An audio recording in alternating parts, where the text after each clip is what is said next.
Bonsoir et bonjour à tout le monde. Je suis très content d'être parmi vous, l'équipe Agile Algérie pour cette troisième édition. Voilà, alors on va voir ensemble un sujet qui est très important. Comment mettre en place l'agilité dans l'industrie pour atteindre la performance. Voilà. Alors le sujet d'aujourd'hui qu'on va voir ensemble, l'agilité, un levier pour la performance industrielle. Je suis ingénieur d'État en électrotechnique et master en automatique, et informatique industrielle. Je suis responsable au management de la qualité et la performance industrielle et aussi en engineering, formateur international agréé par l'Institut des experts internationaux de Genève. Je suis aussi d'autres diplômes universitaires en droit des affaires et en anglais technique. 2015 et 2011. Je suis aussi certifié en Scrum professionnel. Je suis aussi accrédité auprès de l'Institut IM, American Institute of Management, sur la Quality Management System and Manufacturing Performance Improvement. Je suis aussi certifié dans l'INSEE Sigma Green Belt, aussi certifié dans la méthodologie de résolution de problèmes et finalement aussi certifié pour la compétence et encadrement des formations. Voilà. Alors, avant de commencer cette présentation, ou bien ce qu'on va voir, qui est l'implémenter en interne. Pour commencer, je vous présente qui va accompagner avec nous, c'est Mohamed. Alors, dans l'image, c'est Mohamed. Mohamed, c'est un chef d'entreprise. Alors, son objectif est qu'il souhaite augmenter la productivité et bien sûr la rentabilité de son entreprise. Mais malheureusement, l'entreprise de Mohamed n'a pas atteint les bénéfices souhaités ni les objectifs fixés. Et pourquoi? Malgré que Mohamed est très ambitieux, très motivé, il a des qualités de gérer des entreprises, tout ça c'est vraiment important, mais malheureusement, c'est pas suffisant. Pourquoi? On va voir ensemble pourquoi Mohamed n'est pas toujours il n'est pas satisfait du résultat de son entreprise, puisque tout simplement, il n'a pas pris en compte quelques éléments essentiels.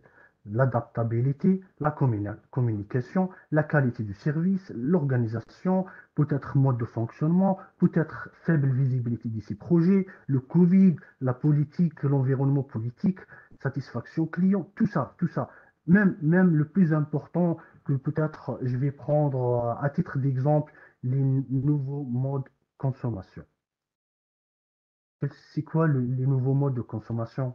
Alors, les nouveaux modes de consommation, par exemple, on va voir un sondage qui a été mené par OpinionWay en 14 juin 2021. Il a dit que 78 des Français ont l'intention de faire évaluer leur comportement d'achat.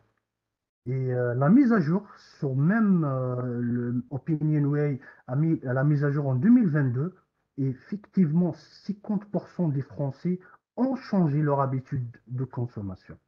D'autres enquêtes sont menées sur presque 20 000 personnes ont été interrogées entre 2018 et 2020, dont 70% qui ont été interrogés en l'âge de 18 à 36 ans. Par exemple, 72% des consommateurs français veulent un service client plus efficace. Ça, à titre d'exemple, hein. Et 26, il y a beaucoup de changements, les nouveaux modes de changement qui a été évalué de consommation. 27% qui s'intéressent par le paiement par des objets connectés comme les smartphones, la téléphone, ainsi de suite. Alors voilà, Mohamed, maintenant, peut-être, il a beaucoup de questions à poser. Alors,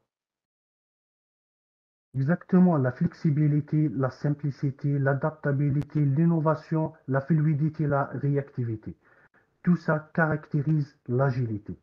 Alors, euh, vraiment, l'évolution des modes de consommation et l'arrivée aussi des concurrences réactives et l'innovation qu'on a vu déjà sur les technologies, même les tendances, tout ça vraiment a basculé l'offre des entreprises.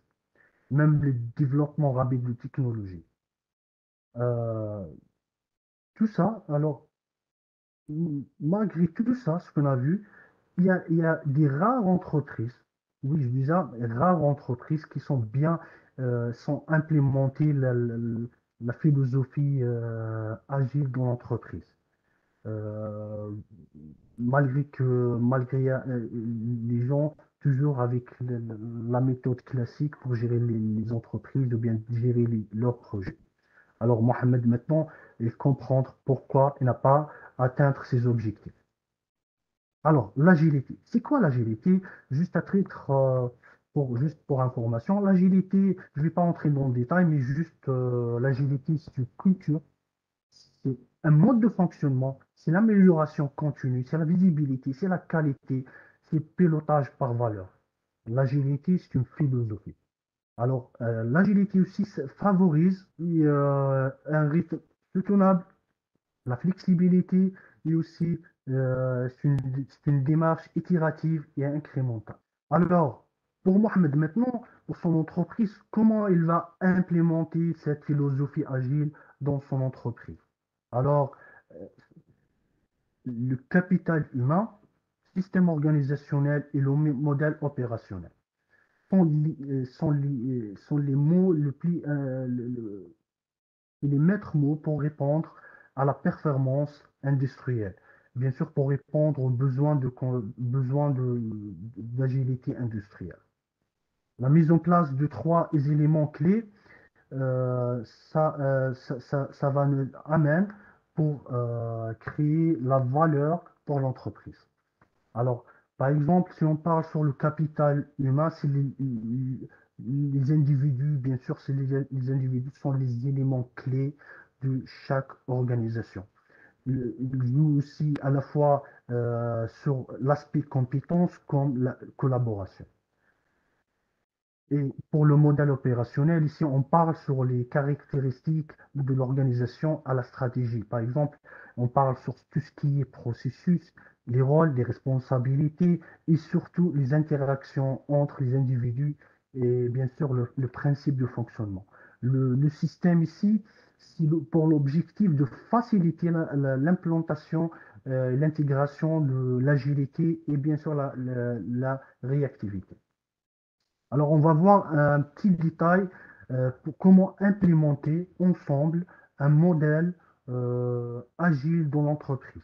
Qu'on va voir ensemble, c'est un modèle qui a été déjà mis en place au sein de l'entreprise euh, de Civital, de électroménager. Alors, la première phase, c'est la stabilisation. La phase stabilisation, on parle sur tout ce qui est machine, process, matière et personnel. Alors la machine, de cette phase, il faut assurer, il faut mettre tout ce qu'il faut pour paramétrer et étalonner les machines. Pour le process, il faut s'assurer et mettre tout pour stabiliser notre process. Et la matière doit être contrôlée et les personnels de l'entreprise doivent être qualifiés. Alors pour chaque élément, il y a des outils derrière ou bien il y a des démarches pour atteindre l'objectif.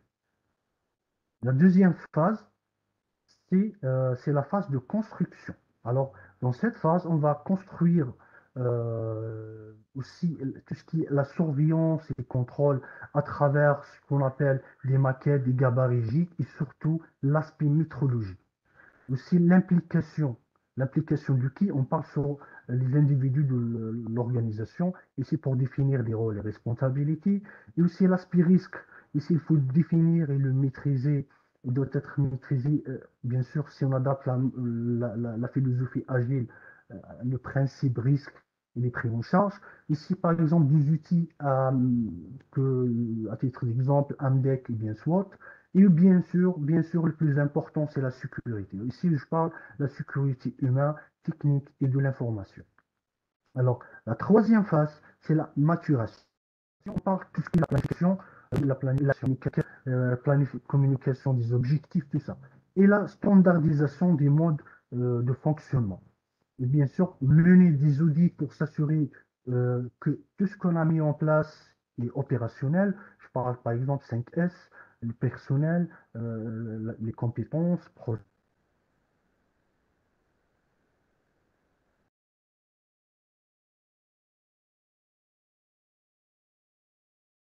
Alors, le quatrième étape, c'est le système. On parle d'un système et en même temps valeur. Alors, le système, il doit être la numérisation et la digitalisation. D'ailleurs, entre parenthèses, actuellement, je travaille sur la numérisation du système de management de la qualité, un sujet qui est très, très, très important. Et aussi, l'état d'esprit, c'est des valeurs qu'on doit y mettre en pratique ou dans l'entreprise. Mohamed, maintenant, il faut mettre un système et pas des documents exhaustifs. Et surtout, que je mets en bleu, c'est la motivation. Bien sûr, notre système, il doit favoriser la flexibilité, l'adaptabilité et la simplicité. Et voilà, si on regroupe tout ce qu'on a vu ensemble, les trois étapes, on a vu la construction, la maturation, un système et les valeurs. Et voilà, on aura un modèle qui commence par la base, c'est la machine, process, personnel et matière. Puis, on va mettre les piliers, les risques et implications et surveillance et sécurité. Et après, c'est la phase qu'on va mettre la standardisation et la planification, communication et bien sûr audit et amélioration continue. Et voilà, on a atteint la maîtrise opérationnelle et bien sûr la performance. Tout ça, ils sont oubliés la phase la plus importante, c'est les valeurs, l'état d'esprit agile. Et les gens d'être disciplinés et travailler en rigueur. Les flexibilités,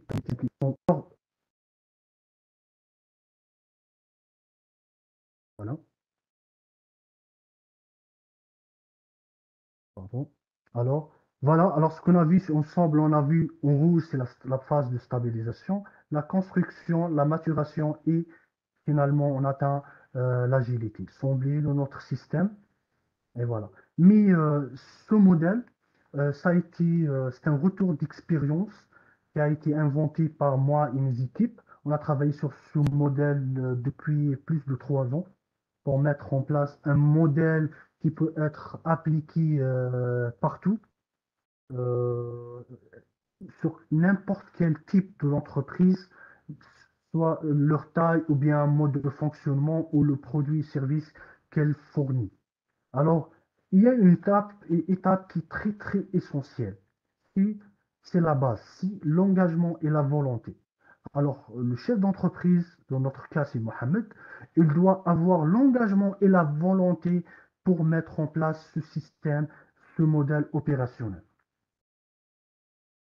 Alors, cette approche qu'on a vue ensemble, ce qu'on est en train j'ai le nommé 4x4, c'est qui contient 4 étapes, et chaque étape euh, contient un modèle d'agilité construit sur 4 axes essentiels qu'on a vu ici, qui contient la stabilisation, la base qui est la base, la stabilisation, et après la construction et la maturation. Et voilà, Mohamed maintenant, il peut maintenant fixer des nouveaux objectifs pour l'atteindre avec la philosophie agile.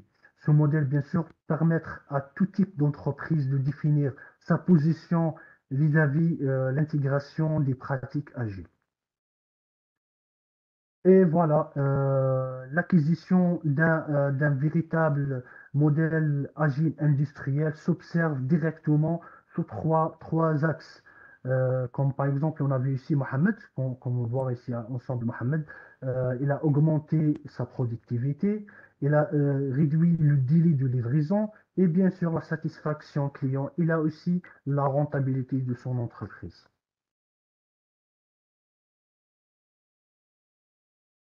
Et voilà, merci, merci pour votre attention. Et si vous avez des questions, avant que je termine, je vais vous montrer rapidement euh, un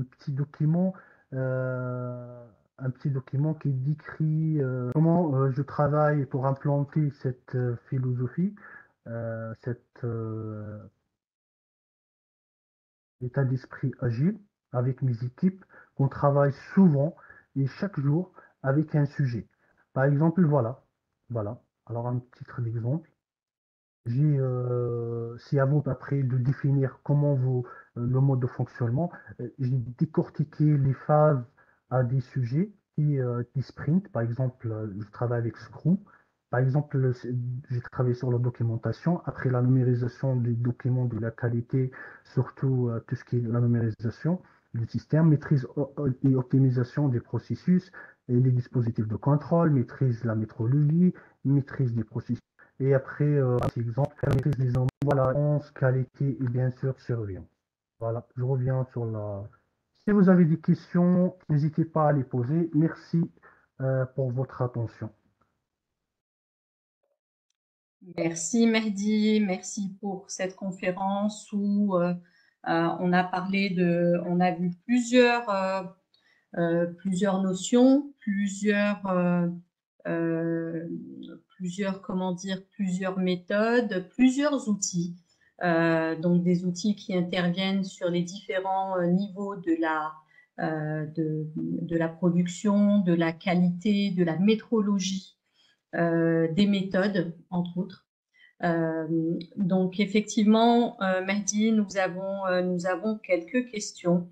La première étant, comment amener deux équipes habituées à travailler en électrons libres, telles que l'équipe marketing et l'équipe IT, afin d'être plus agiles et viser les mêmes objectifs?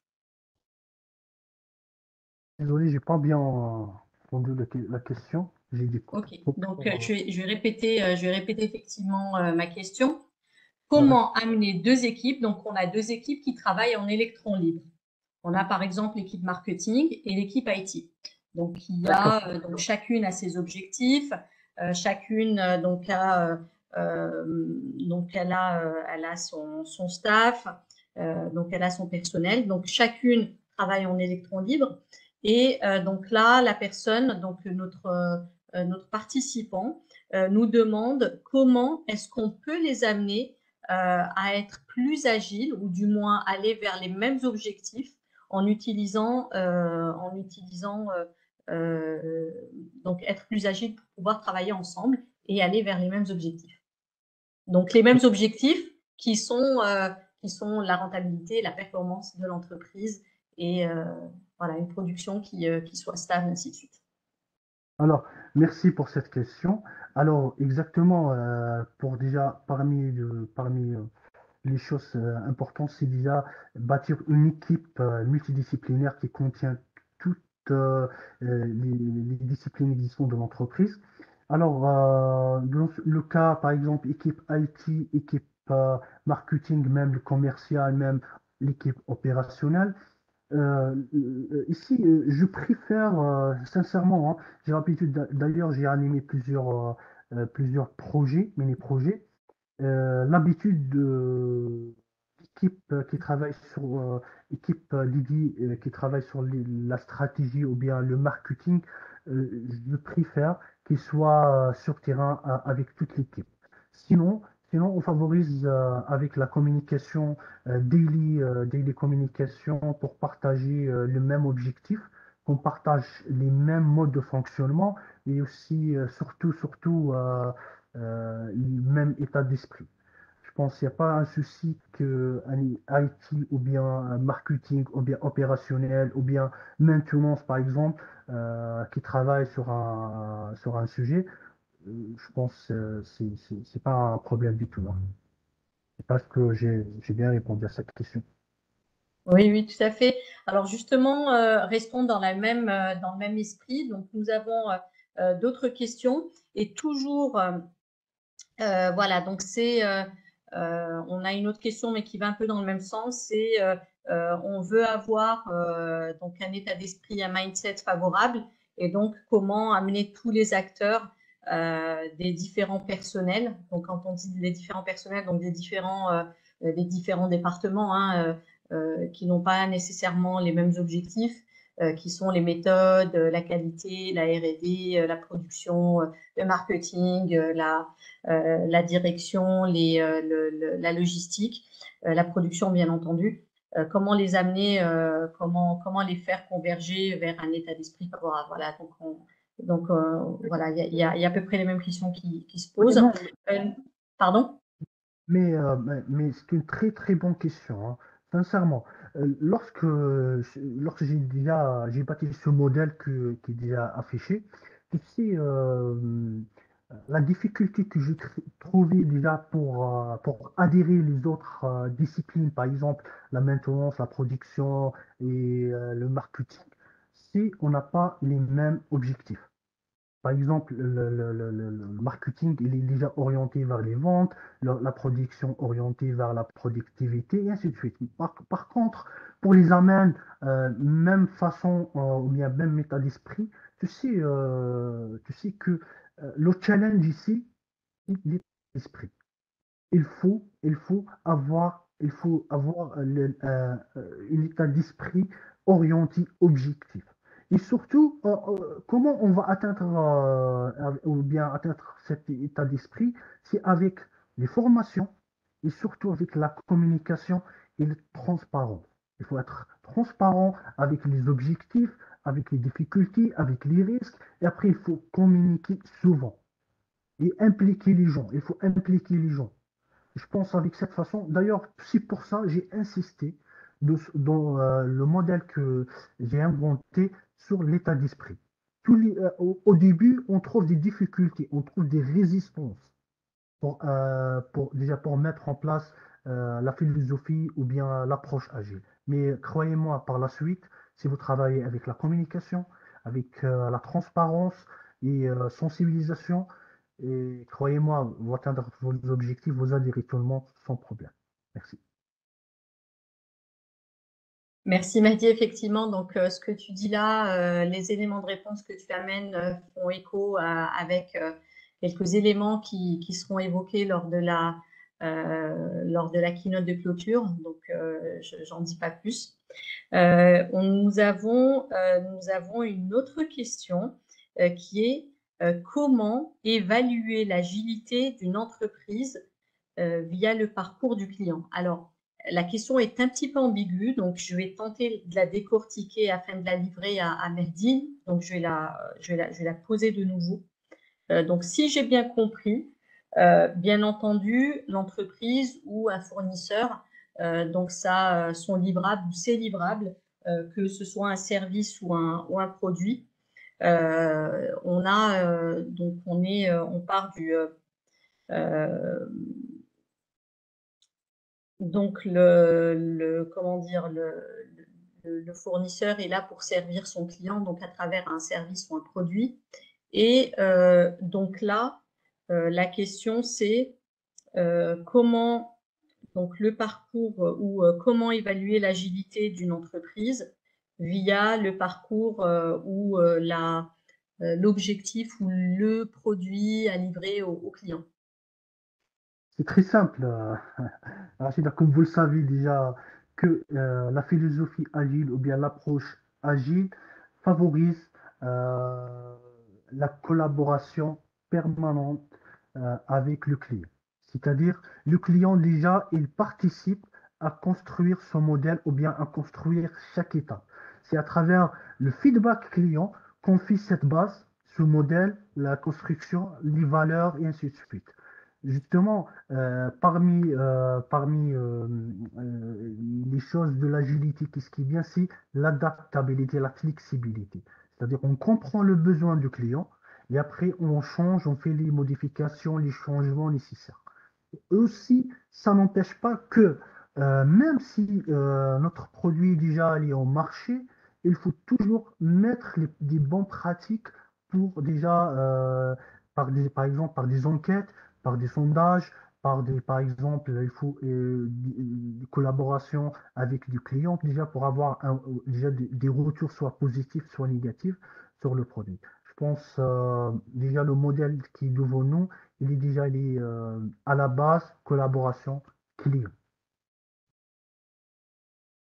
Ok, ben merci Mahdi pour ces réponses-là. Nous avons une autre question concernant les outils. Est-ce que le fait d'implémenter, d'intégrer des outils, des solutions logicielles, c'est-à-dire d'agrandir le système d'information, Donc, au niveau des outils, des systèmes qu'on souhaite intégrer dans le système, au sein du système d'information d'une entreprise, comment ces systèmes-là peuvent aider les différents personnels, donc des différents départements, à aller vers de mêmes objectifs ou alors être agiles tous ensemble. Très bien, c'est une très bonne question. Je pense même, Rachida, tu as déjà participé, je pense, sur un système, la digitalisation et la numérisation du système. Je pense qu'il y a un sujet très important. Alors, le système, il est pour objectif déjà pour mettre au service des équipes qui travaillent sur le sujet. Bon, c'est pour le but de faciliter l'agilité et la réactivité. Comment? Alors, on a l'habitude de travailler avec des procédures, avec des documents exhaustifs, alors des rapports, beaucoup de choses. Alors, tout ça, euh, au lieu de faciliter le travail, ça complique le travail. Par contre, de mettre un système qui est très facile, très simple, et surtout je parle toujours de la numérisation, la digitalisation des systèmes. Si on implante un système, qui va facilite le travail de toute l'équipe et surtout l'implémentation des solutions rapides et opérationnelles. Je pense un système qui, de sortir de tout ce qui est classique, de sortir de tout ce qui est document, si laisser une flexibilité, une souplesse pour l'équipe pour travailler avec des outils à leur choix. Voilà. Très bien, très bien. Bien, merci. Effectivement, on comprend mieux.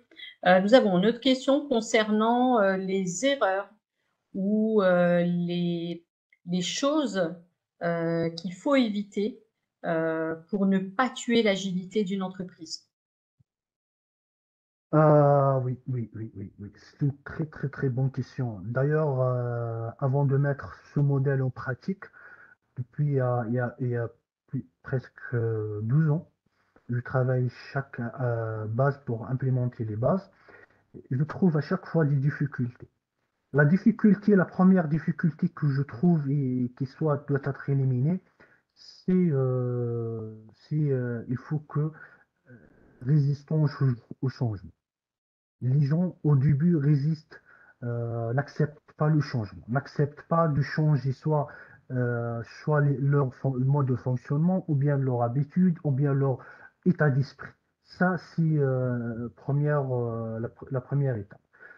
Deuxième étape, c'est que des fois, les gens sont motivés, il y a des équipes qui travaillent sur le sujet. Par contre, il n'y a pas un engagement de l'entreprise. Il n'y a pas un engagement de le chef d'entreprise.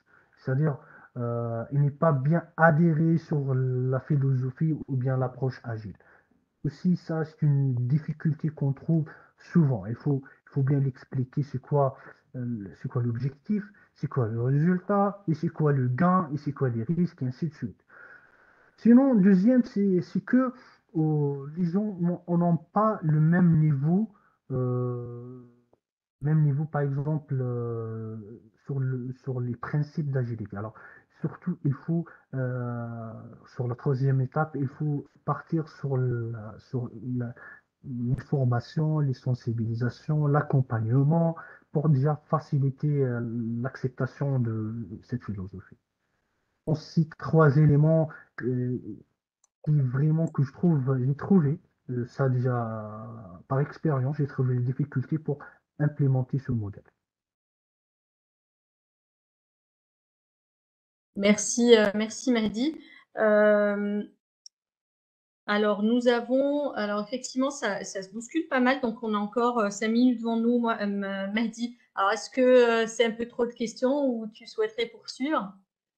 Non, sincèrement, y a pas de problème. Juste, D'accord. Ok, juste parce qu'il y a d'autres questions, donc on en écoute, profite. j'attire l'attention que ce modèle, c'est un nouveau modèle. Vous trouverez ce modèle, vous ne le trouverez ni dans le YouTube, ni dans les livres, ni dans je sais pas où. Mais c'est un nouveau modèle m'a pris 4 ans pour le bâtir selon l'expérience, collaboration surtout avec mes équipes, avec surtout les clients. Et voilà, maintenant un modèle je trouve qu'il est complet. Je suis en train d'implémenter. C'est un retour d'expérience que je partage avec vous. Alors, n'hésitez pas de poser des questions. D'ailleurs, je reste disponible à tout moment, même après la fin de cette conférence. Il n'y a pas de problème. Ok, alors on va abuser de ta gentillesse, Mehdi. Donc nous avons une autre question concernant la stabilité et l'agilité. Donc la stabilité d'un système et l'agilité qu'on peut mettre en place. Donc stabilité, agilité, comment bien gérer ces deux principes qui semblent opposés? Alors pourquoi opposés, on ne sait pas trop, mais qu'est-ce que tu en penses, Mehdi? Est-ce que c'est vraiment opposé ou c'est complémentaire ou Non, non, c'est pas opposé. Peut-être stabilisation, puisque c'est vrai, Rachida, lorsqu'on parle sur la terminologie, eh bien le terme agile, ça veut dire souplesse, ça veut dire que on n'est pas fixe. Par contre, stabilisation, ça veut dire fixe. Je suis fixé. Il n'y a pas une souplesse. Non, non, c'est pas ce que je souhaite déjà. Non, la stabilité ici, c'est-à-dire on doit mettre en place un environnement favorable avant de commencer ou bien de fixer des objectifs ou bien d'aller vers la performance ou bien vers l'agilité. C'est-à-dire s'il n'y a pas un environnement favorable ou bien fixe ou bien qui a tous les éléments nécessaires, on peut rien faire. C'est pour ça que j'ai dit la stabilisation, c'est en rouge, non discutable. On va avoir la base et après on peut bâtir l'ensemble des bases de l'agilité. Alors c'est complémentaire, c'est pas opposé. alors, nous en avons une autre. Donc oui, l'agilité est-elle applicable dans n'importe quel domaine ou bien est-ce plus facile pour certains domaines que pour d'autres? Mehdi. Exactement, justement, j'ai déjà parlé sur le point.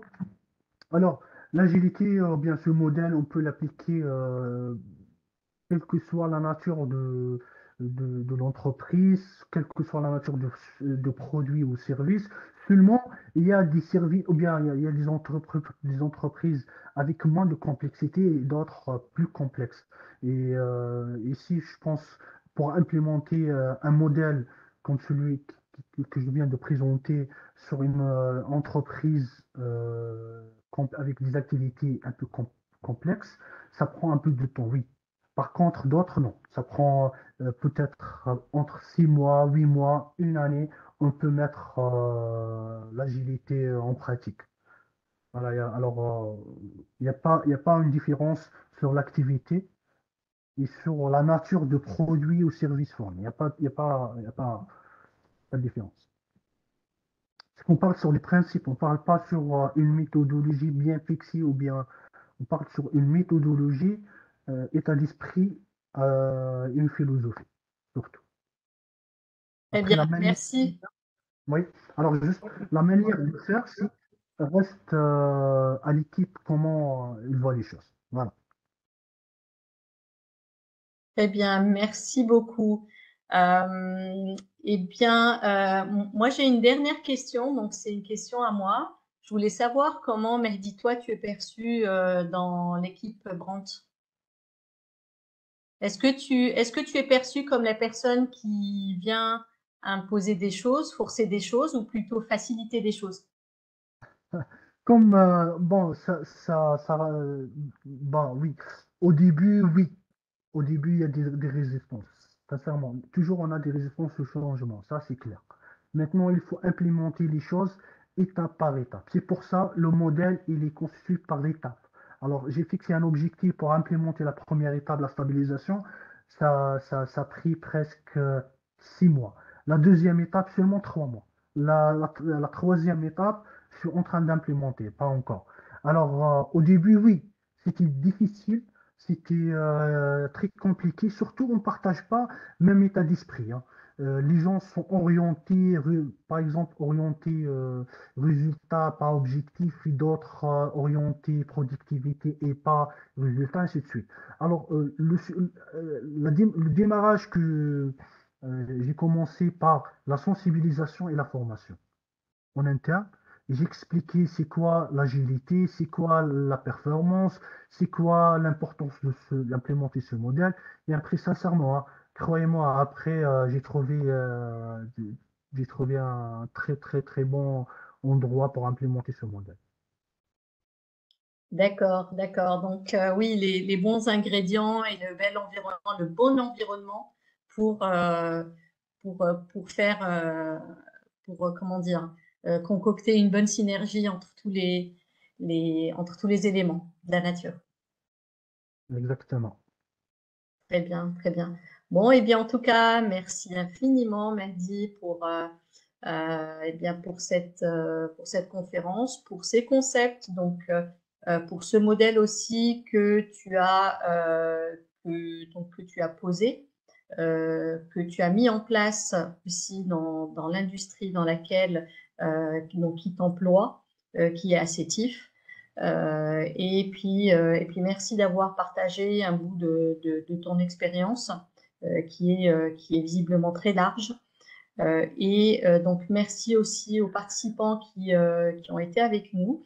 Donc cette conférence qui est enregistrée sera publiée dans les semaines à venir dans les réseaux sociaux, notamment notre chaîne YouTube Agile Algérie.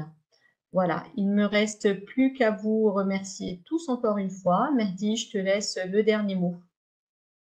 Alors, merci premièrement à l'équipe Agile Algérie et surtout à vous, Rachida. Je remercie aussi les participants. Euh, je souhaite que les gens euh, sont bien profiter de cette journée qui est très, très, très riche. Et aussi, je reste disponible pour les participants pour donner soit des conseils, pour aider des gens. Il n'y a pas de souci, je reste disponible. Et voilà, merci à vous. À bientôt. Voilà, en tout cas, voilà, je mettrai quand même un dernier mot. Je tiens à remercier ma collègue modératrice, donc Torkia Houri, qui a aussi bien œuvré pour la bonne préparation de cette conférence. Torkia, si tu veux dire deux mots, la scène est à toi. Ben, je vous remercie de m'avoir accordé cette occasion de participer avec vous. Ça a été un très grand plaisir. Voilà, je vous remercie. Merci, merci Torkia, merci Mehdi, merci